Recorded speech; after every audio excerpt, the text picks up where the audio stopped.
There's a moment in Stop Making Sense where during the song This Must Be the Place, Talking Heads frontman David Byrne starts to dance with a lamp. Now I'm not the only one to see in this moment echoes of the scene in Royal Wedding where Fred Astaire dances with a hat stand. And I think it is in this parallel that we can see what it is that makes Stop Making Sense so great. That is, we shouldn't be thinking of it as a concert film, but rather as a musical. Let me qualify that. To begin with, it deviates quite significantly from the standard concert film pattern. Every once in a while he'd look at me and go like, what's going to be the difference between this concert film and all other concert films? And the answer? The fact that you never leave the show. You don't go like, there's no like backstories of like, where did this band come from? Let's go back to the beginning. Not just that, but there's no behind the scenes footage at all, which in general has long been a staple of the genre, given that these films are in essence documentaries.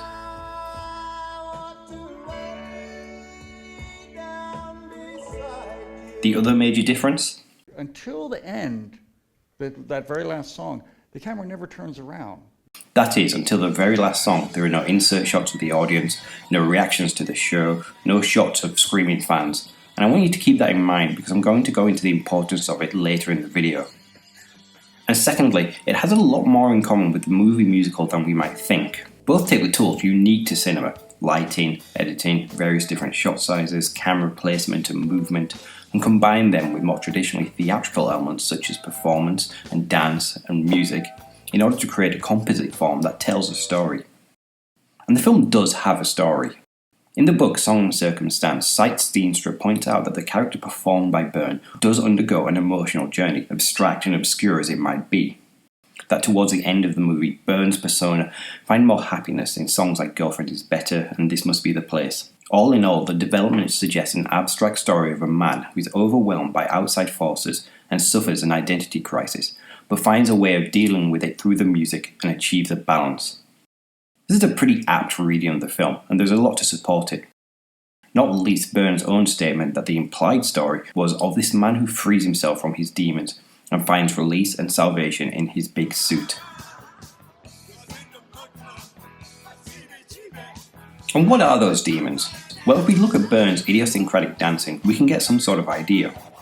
Life during wartime features a routine where the band run in unison, but are locked in place, never moving forward, but always running on the same spot, an inherently Sisyphean activity. Psycho Killer, the opening track, climaxes with Byrne losing balance and stumbling about. In Once in a Lifetime, he moves as though he's being jerked around like a marionette, whilst in Burning Down the House he hangs limp, as though his puppeteer has wandered off and left him dangling. All these movements and so many more throughout the film suggest a man who is not in control of his own body. An inherently existential fear that draws on the idea of identity being linked directly to autonomy. I got no strings to hold me down, to make me fret or make me frown. I'll let you draw your own conclusions about how withdrawing into an oversized suit alleviates these fears. He's fine. He's fine, Turtle. Because I want to talk not about the show's theme and narrative per se, but rather how the mechanics of the film, how it was shot and edited, support these underlying ideas. First, let's talk about the lighting and cinematography of the film. Generally, because most concert films are documentaries, a lighting design has already been created by the time the cinematographer boards a project. And normally these designs are done in order to illuminate the concert space, with no consideration of how the light will look on camera.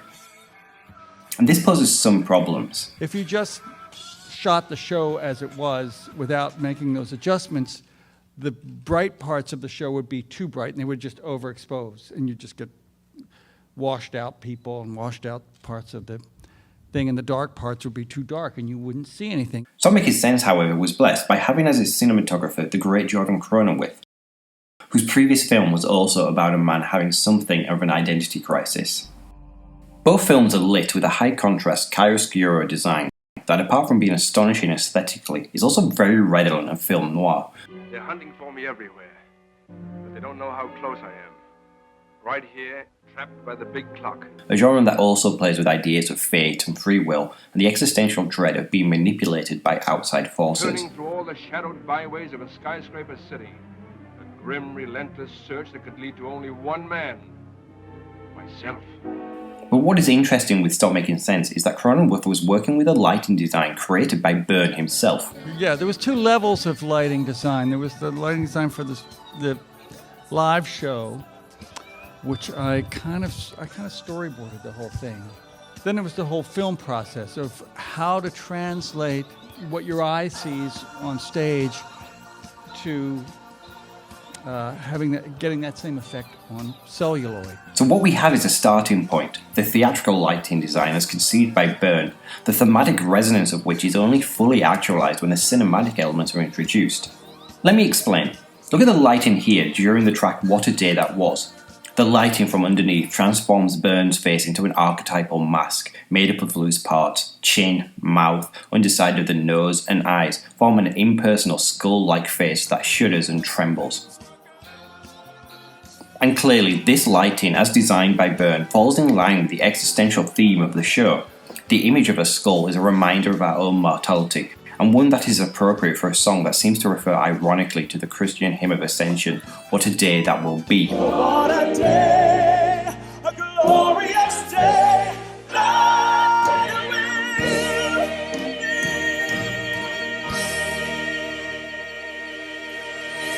However, what is more important is that such thematic resonance is only apparent when seen through the camera. From the theatre audience's perspective, the lighting during this song looks like this. And he was never able to kind of know that the lighting as seen from the audience at the shows was what he was seeing in his head. So we need that intimate close-up vantage, absent from a theatrical toolkit and unique only to cinema, in order to feel the full effect of such designs. And that's the point. It is only through combining the cinematic with the theatrical that the latent potential of the show is realised. And that brings us back to the framing and editing of the film, the actual construction and ordering of the images. Remember earlier when I mentioned the paucity of audience reaction shots? Well, there is a reason behind this. We wanted to film the audience too, because of this connection. What's a concert without the audience? But we found out that we had to put light on the audience in order to photograph them properly. And the more light we put on them, the more inhibited they were. The more inhibited they were, the more insecure the band was. And I wound up being responsible for the worst Talking Heads performance in the history of the band's career. So, okay, no more audience shots. So the decision not to include the audience forced filmmakers into making creative choices that benefited the film enormously. Because you can't compete with a live concert, except in one way. You can get the audience up on stage. So I thought, well, maybe that's the way to do this, to try to find the most interesting things, which inevitably will be David Byrne, for one thing, and then I've got 6 other interesting things. So it became a process of just trying to give the audience that opportunity to watch without a bunch of edits the most interesting thing at that moment. These two ideas of focusing on what is interesting and letting the shot play without cuts recall the rules laid down by some of the musical genre's greats. Fred Astaire, for example, insisted that he and his partners be shot in full frame at all times when they danced, and that the camera should follow them in seamless long takes that allowed the viewer to realise the physicality and immediacy of the dance. Whilst Gene Kelly, who because he was a director as well as a choreographer was also interested in using the camera to enhance his routines, understood that the framing affects the impact of any dance, that for the audience to fully perceive the line of the dancer and its relation to the surrounding space, the camera must be perfectly positioned. And in Stop Making Sense, we get both of these ideas in play, perhaps nowhere more so than in Once in a Lifetime. In total, it's 5 minutes and 39 seconds, which is striking because it's only made up of 4 individual shots, the bulk of it being this unbroken medium, which starts on keyboardist Bernie Worrell before panning down to Byrne and holding on him for almost 4 minutes. And here we see all of the things I've been talking about. The beautiful, sparse, high-key, high-contrast lighting highlights Byrne while throwing the rest of the shot into near total darkness, except for the soft side light on Chris Franz drumming in the background. The contrast between this soft light and the hard light up front, as well as their competing directions, gives some depth to the image and really makes Byrne stand out. And of course, this is reinforced by the framing. It's a medium shot. It cuts out pretty much everything that isn't Byrne, but allows him plenty of head and arm room. Furthermore, the framing is not front-on, but more at a 45-30 degree angle to Byrne, which activates the space more than a flat front-on framing would. And this is because this is the track where we see some of his most interesting idiosyncratic choreography. And both the angle and the framing allow Byrne the room to move, but also the space for us to appreciate this movement. And having held on the shot for so long, when we finally do get a cut, it functions almost like a reveal. The effect of the cut is actually quite startling, and it brings the rest of the band back into view with this really stunning shot, which is magnificently composed and beautifully lit.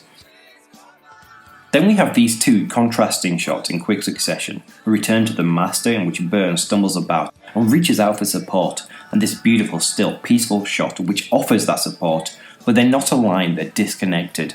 And this disconnection sets up the climax. A low-angle, backlit close-up which really emphasises the intensity of the performance whilst drawing out the show's theme. The transcendent confusion of the song Once in a Lifetime has caused a total collapse, and Byrne recedes into the darkness and out of view, only to re-emerge from the same darkness, reborn into his big suit. Stop Making Sense is often described as the best concert film of all time, and I think it's fairly clear that I agree with that statement, but we can't just leave it there. We have to be able to say why, and we need to be able to give better reasons than just Talking Heads were a great band, or Jonathan Demme was a great director, true as those things are. So whether you agree with my argument that the film functions more like a musical or not, the point is that we have to look more carefully and more thoroughly at the media we are presented with, regardless of its genre or form, and recognise what people are trying to communicate to us and how.